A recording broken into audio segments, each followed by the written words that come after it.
जय हिंद दोस्तों, मैं हवलदार अतुल तोपची अग्निवीर मालगोदाम रोड गाजीपुर में आप सबका हार्दिक स्वागत और अभिनंदन करता हूं।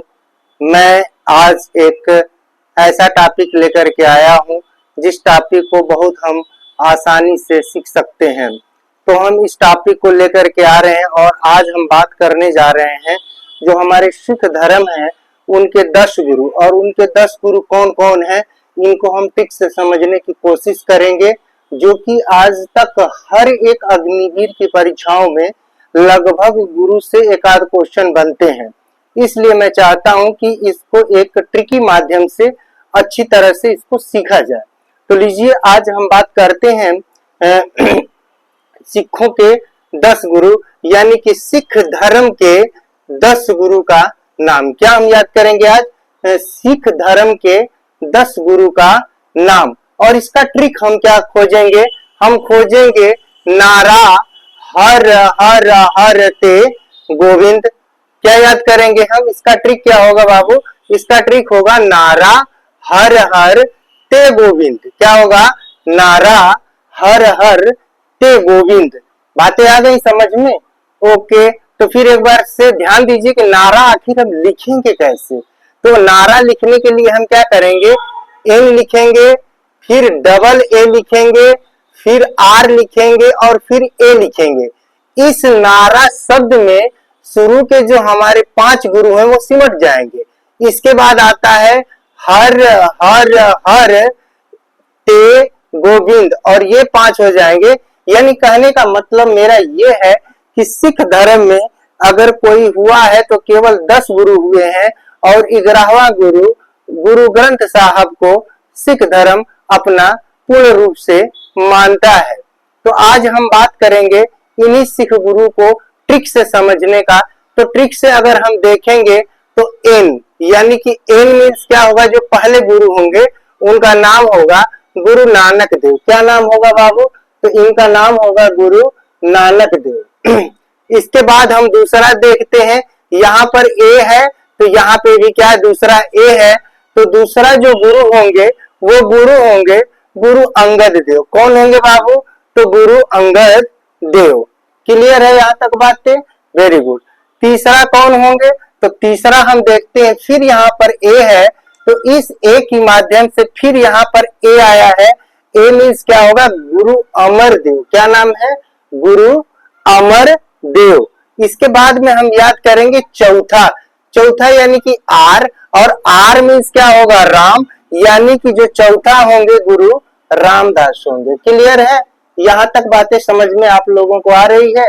तो अगर ये बातें समझ में आ रही हैं तो ज्यादा से ज्यादा लोगों को शेयर करिए और ये बताइए कि एक फौजी हवलदार भी इस प्लेटफॉर्म में है जो हमको एक अच्छी तरह से सिखाने का काम करता है। लीजिए, इसके बाद आर मीन्स गुरु रामदास होंगे। क्या होंगे बाबू? तो गुरु रामदास। इसके बाद में हमारा जो 5वां होंगे, 5वां गुरु यानी कि नारा आ ए है। ए मतलब क्या हो गए? हमारे 5वें गुरु हो गए गुरु अर्जुन देव। यानी कि बात आप लोगों को अच्छी तरह से ये बातें समझ में आ गई होंगी कि हम नारा से क्या क्या चीजों को याद कर सकते हैं। नारा मीन्स पहला होगा गुरु नानक देव, दूसरा गुरु अंगद देव, तीसरे होंगे गुरु अमर देव, चौथे होंगे गुरु रामदास, और 5वें गुरु होंगे कौन बाबू? गुरु अर्जुन देव। क्लियर है यहाँ तक? और फिर अब हम पढ़ते हैं कि हर हर हर, यानी कि जो 3 हर हर हर है उसमें जो पहला हर है यानी कि जो 6वें गुरु है उनका नाम क्या है बाबू? गुरु हर गोविंद सिंह। क्या नाम है? गुरु हर गोविंद सिंह। अब देखिए बाबू, इसके बाद में हमारा 7वां कौन होंगे? तो हमारा 7वां होंगे गुरु हरि राय जी। कौन होंगे? गुरु हरि राय जी। यहाँ तक बातें क्लियर हो गई? हरि राय जी। और इसके बाद में जो हमारे 8वां होंगे वो कौन होंगे बाबू? तो इस हर का मतलब क्या हो गया? गुरु हर किशन जी। और गुरु हर किशन जी जो है सबसे कम उम्र के गुरु बने थे, और जो इनके 8वें गुरु थे उनका नाम था बाबू हरि किशन जी, और इनको क्या हो गया था, इनको चेचक हो गया था, और चेचक की बीमारी के कारण ये क्या हो गए थे, ज्योति में समा गए थे। और ज्योति में समाये यानी कि मात्र इन्होंने केवल गुरु की गद्दी पर यानी कि गुरु की पगड़ी को संभालने वाले अगर हुए हरिकिशन जी तो केवल 3 साल के लिए, मुश्किलन कितने दिन के लिए हुए थे, 3 साल के लिए। इसके बाद में आते हैं हर हर हर हो गया, अब ते मीन्स क्या होता है बाबू, गुरु तेग बहादुर। और जो गुरु तेग बहादुर हमारे हैं वो चौथे गुरु है, तो ये 90 गुरु है, और ये 90 गुरु है। और गोविंद, गोविंद मीन्स आप जानते हैं कि लास्ट कौन है, गुरु गोविंद जी। कौन है बाबू, गुरु गोविंद जी। एक बार फिर से ध्यान रखते हैं कि इसमें जो इम्पोर्टेंट परीक्षाओं में पूछे जाते हैं बेसिकली अग्निवीर या जितने भी बेल्ट टाइप की नौकरियां हैं उनमें इन गुरुओं में से जो इम्पोर्टेंट गुरु है वो गुरु कौन है बाबू, गुरु नानक देव जी। उन्होंने क्या किया था, सिख धर्म की क्या की थी, स्थापना किया था। इसके बाद में दूसरे कौन आते हैं बाबू, तो दूसरे आते हैं गुरु अर्जुन देव। जो अर्जुन देव है वो बड़े ही इम्पोर्टेंट है, इसलिए इम्पोर्टेंट है कि इन्होंने क्या किया था कि ये दूसरे कौन इम्पोर्टेंट हो जाएंगे, गुरु अर्जुन देव।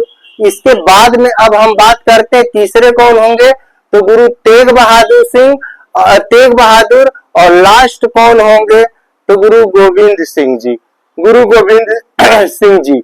यहाँ तक बातें समझ में आ गई कि ट्रिक बोलता है कि नारा हर हर ते गोविंद, इन्हीं में हमारे जो 10 गुरु हैं सिख धर्म के वो सब आ जाते हैं। अब इसको थोड़ा सा हम विस्तार से जानने की कोशिश करते हैं हल्का सा, और उसमें हम इस बात को लेकर के चेक करते हैं कि क्या ये बातें सत्य हैं या कैसे हैं, गुरु कौन है, कैसे हैं भाई।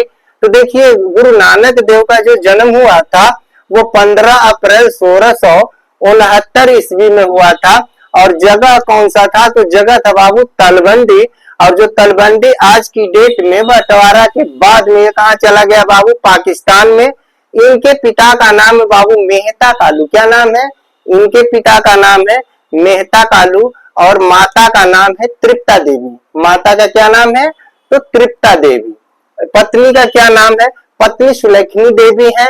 और ये प्रथा, इन्होंने कौन सी प्रथा चलाई थी, तो ये प्रथा चलाए थे लंगर, लंगर प्रथा, यानी कि फ्री में भोजन करिए, फ्री में खाइए। और जो सिख धर्म के लोग हैं आज भी आपको रिस्पेक्ट से बैठा करके भोजन वगैरह कराने का काम करते हैं। अगर मौका मिलता है तो आप अमृतसर में जाइए, स्वर्ण मंदिर में जाइए, आपको सब कुछ पता चल जाएगा। समझ में आ गया।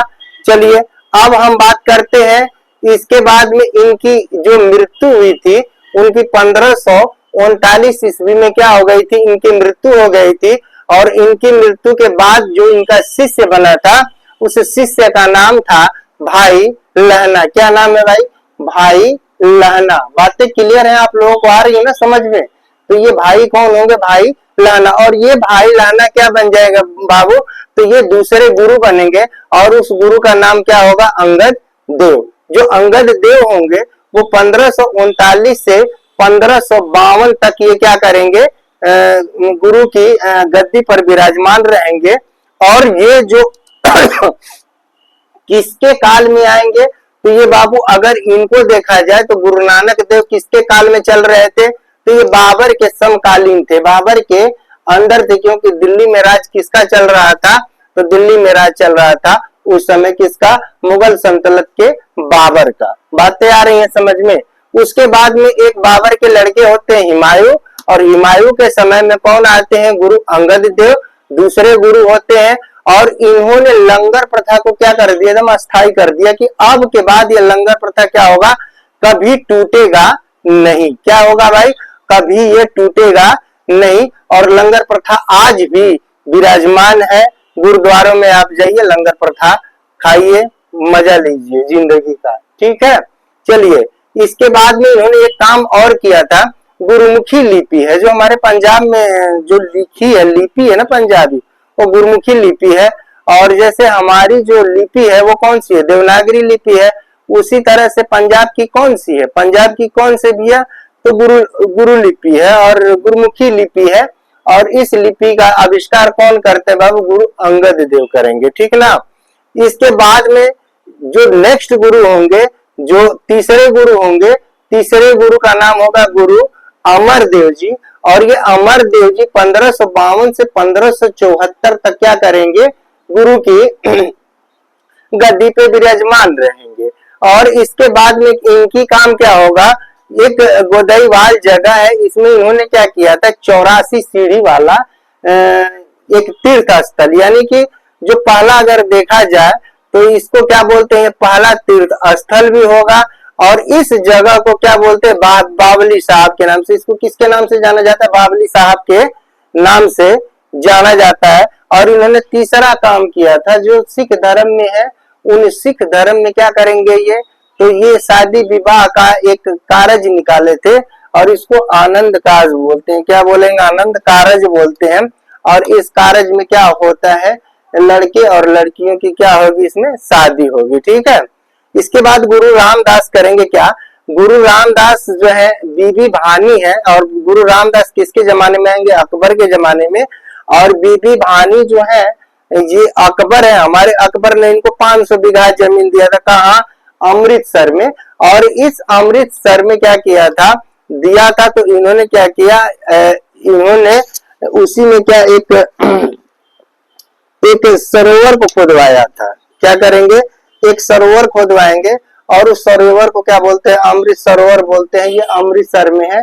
और इसी अमृत सरोवर में इनका जो है जो पांचवा गुरु होगा, इनका पुत्र होगा। अब यही से बात आता है कि गुरु रामदास ने जो गुरु की गद्दी थी उसको पैतृक बनाने में कौन योगदान दिया था? गुरु रामदास ने। इससे पहले कभी पैतृक नहीं चलता रहा, लेकिन अब जो चला है वो पैतृक किया है गुरु रामदास ने। और गुरु रामदास के जो है ये एक तीसरे पुत्र हैं।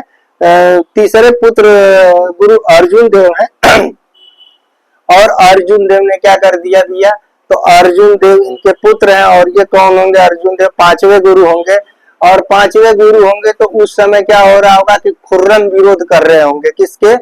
खुर्रम विरोध कर रहे हैं। खुर्रम, सॉरी माफ कीजिएगा, खुसरो हैं, माफ कीजिएगा, खुसरो हैं। और ये खुसरो शाह क्या करेंगे? अपने पिताजी जहांगीर का क्या करेंगे? विरोध करेंगे गद्दी के लिए। और इसी में ये क्या कर देते हैं? इनको क्या करेंगे? ये अर्जुन देव इनकी मदद कर देते हैं। और मदद करने के बाद में ये लोग लाहौर में पकड़े जाते हैं। और लाहौर में इनको क्या किया जाता है? लाहौर की जेल में पता चल जाता है जहांगीर को कि इसने क्या किया? खुसरो की मदद किया है। तो इसको क्या करते हैं? लाहौर की जेल में बंद करा देते हैं। लाहौर की जेल में बंद करके तावा गर्म होता है, उस पे बैठा दिया जाता है और ऊपर से क्या है? गरम रेत डाल दिया जाता है। और वहीं पे क्या करते हैं? खत्म हो जाते हैं। और खत्म होने के बाद में ये क्या हो जाएंगे? इसीलिए इनको क्या कहते हैं? शाहिदीन ए सरताज। इनको क्या बोला जाएगा बाबू? शाहिदीन ए सरताज के नाम से इस पांचवे गुरु को शाहिदीन ए सरताज के नाम से जाना जाता है। अब आते हैं बाबू गुरु हरगोविंद सिंह।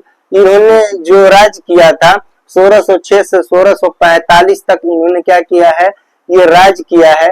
और सैन्य समुदाय इनको क्या किया? जितने सिख धर्म के लोग थे इनको बोला कि अब तुम सिख धर्म के बन गए हो, अब तुम सैनिक बन जाओ।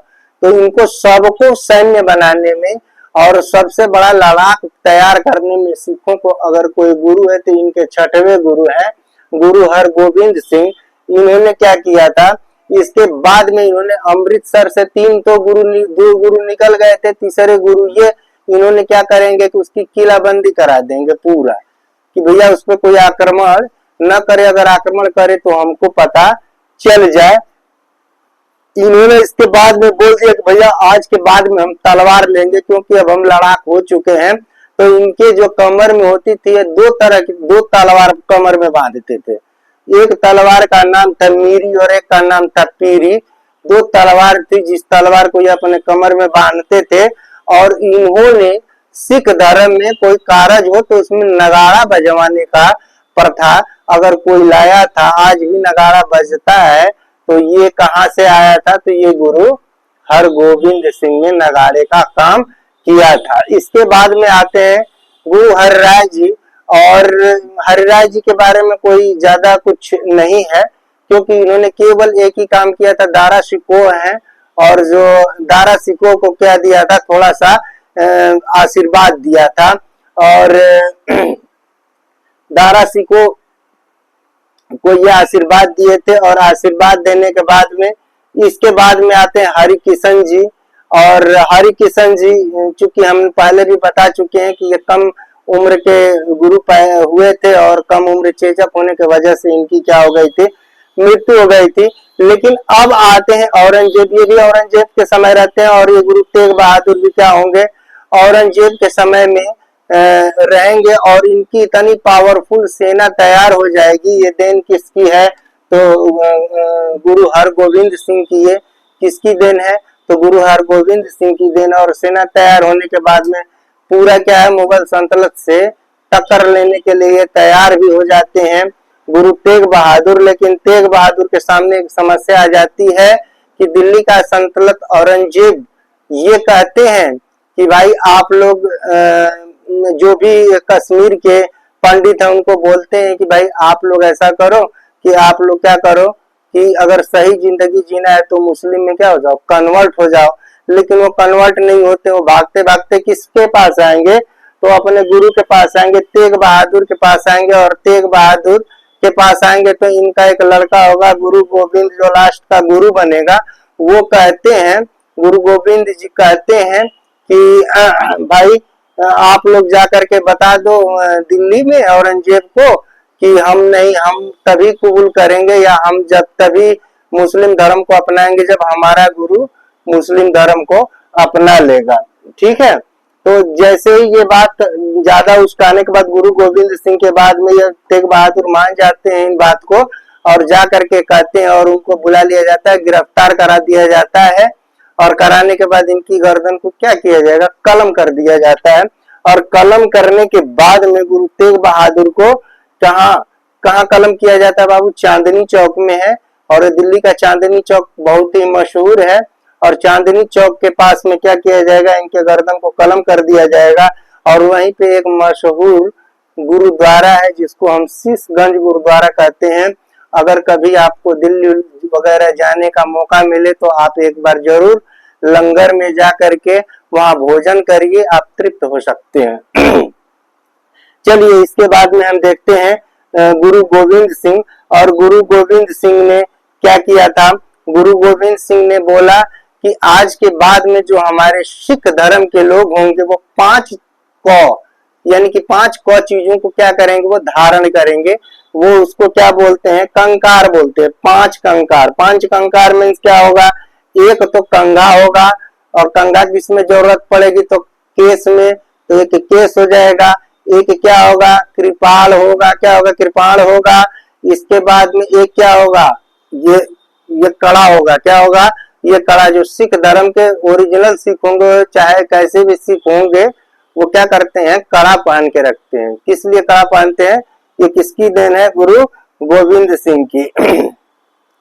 इसके बाद में कच्छा होगा, कच्छा भी पहनेंगे। अंडरवियर नहीं पहनते, हम लोग क्या है अंडरवियर भी पहन लेते हैं, लेकिन वो लोग क्या है अंडरवियर नहीं पहनते, वही कच्छा वगैरह ये लोग ज्यादातर पहनते हैं।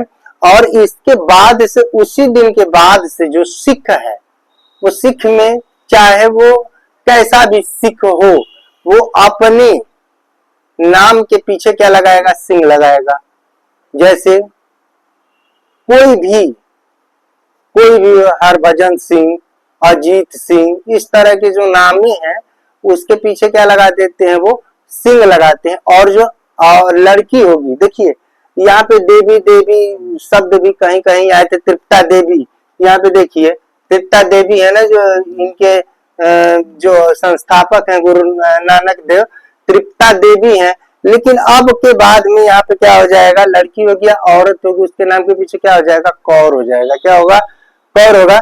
इसी के साथ में हम अपनी वाणी को विश्राम देते हैं, और आप लोगों से हमारा विनम्र निवेदन है कि जितने भी फौजी भाई हों या हमारे गाजीपुर के जितने भी वीर जवान हों या उनकी वीरांगनाएं हों, इस वीडियो को ज्यादा से ज्यादा शेयर करेंगे ताकि लोगों को ये भी पता चल सके कि एक सेना का आया हुआ हवलदार भी इस तरह का परफॉर्मेंस कर सकता है और अच्छी पढ़ाई यहाँ चल रही है।